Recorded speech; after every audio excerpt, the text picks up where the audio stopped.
Search करें अवामी news. मुल्क भर की ताज़ा तरीन खबरों से बाखबर रहने के लिए सब्सक्राइब करें हमारे चैनल को और बेल आइकन ज़रूर दबाएं।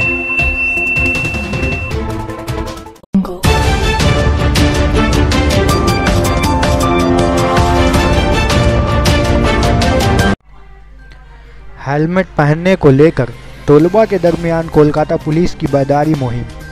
स्कूली बच्चों को हेलमेट के तहत बेदारी लाने के लिए कोलकाता पुलिस ने खुसूसी मुहिम चलाने का फैसला लिया है।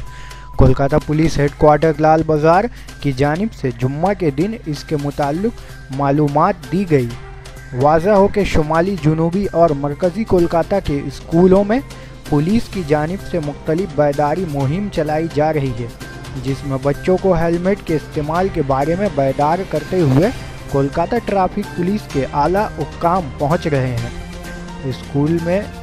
स्कूल इंतज़ामिया की मौजूदगी में बच्चों को हेलमेट लगाने के फ़ायदे, हिफाजत और ट्रैफिक में सहूलियात के मुताल्लिक जानकारी दी जाएगी। सोमवार से इस मुहिम की शुरुआत होगी।